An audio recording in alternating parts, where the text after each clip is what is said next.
Praise lord. దేవుని నామానికి మహిమ కలుగునగాక. ప్రియ దేవుని బిడ్డలారా, ఈరోజు సత్యము అసత్యము రెండు ఈ లోకంలో ఉన్నాయి కాబట్టి దేవుడు సత్యమును స్థాపించుటకై ఈ లోకానికి వచ్చాడు. అసత్యానికి మనుషులను దూరం పెట్టాలని, సత్యానికి సత్యము దగ్గరికి మనుషులను తీసుకురావాలని దేవుడు ఈ లోకానికి వచ్చాడు. దేవుని బిడ్డలారా, మీరు సత్యమునందు ప్రతిష్ఠించబడుతున్నారా? అసత్యమును అనుసరిస్తూ నడుస్తున్నారా? క్రైస్తవులుగా మన జీవితంలో దేవుడు సత్యమై ఉన్నాడు. ఆయన సత్యమును స్థాపించటకై ఈ లోకానికి వచ్చాడు. సత్యానికి మూలాధారం ఎవరైనా ఉన్నాడంటే ఆయన యేసుక్రీస్తుల వారు. నేనే సత్యమును అంటున్నాడు ఆయన. ఆయన సత్యము కనుక మనము ఆయన పిల్లలము. సత్యము ఎక్కడుంటుందో అక్కడ అసత్యం ఉండడానికి సాధ్యపడదు.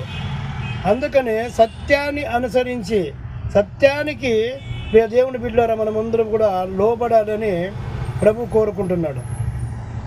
ఈ భూలోకంలో దేవుడు సత్యమును స్థాపించాలని వచ్చాడు. అసత్యములో ఉంటున్న ప్రజల్ని సత్యము దగ్గరకు తీసుకురావాలి.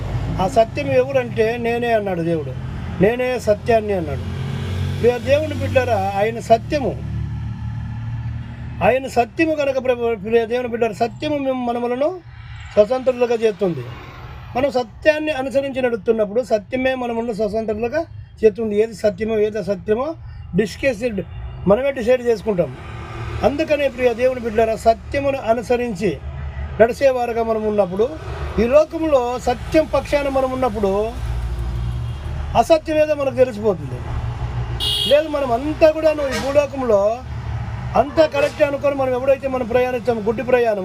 దేవుని బిడ్డలారా, మన కన్నులకి దేవుని బిడ్డలారా సాతానుడు గుడ్డితనాన్ని కలుగజేస్తాడు. నేను చెప్తున్నది, యేసుక్రీస్తుల వారు ఈకు సంబంధమైన దేవత. మానవులైన మన మనోనేత్రాలకు గుడ్డితనం కలుగజేసి సత్యమేదో అసత్యమేదో తెలియకుండా మనములు నడిపిస్తుంది. అందుకనే దేవుని బిడ్డలారా, సత్యాన్ని అనుసరించే ప్రయత్నం చేయండి. యేసుక్రీస్తుల వారే సత్యము. ఈ లోకంలో ఇంకేది కూడా సత్యం లేదు, అంతా కూడా అసత్యమే. అసత్యాన్ని అనుసరించి నడిస్తే ఈ భూలోకంలో నువ్వు సుఖపడవచ్చు. సత్యంపై ఆధారపడితే దేవుని బిడ్డలారా, ఒకరోజు నీకు శ్రమలు ఉండొచ్చు, 2 రోజులు నీకు శ్రమలు ఉండొచ్చు. దేవాది దేవుడు నిన్ను కరుణించి నీపై కటాక్షం ఉంచి ఆయన కృప నీపై ఉంచడానికి దేవుని బిడ్డలారా, నీ కొరత అయింది ఏది కూడా ఉండదు. అందుకనే అపోస్తలుడైన పౌలుకి చెప్తాడు, నేనే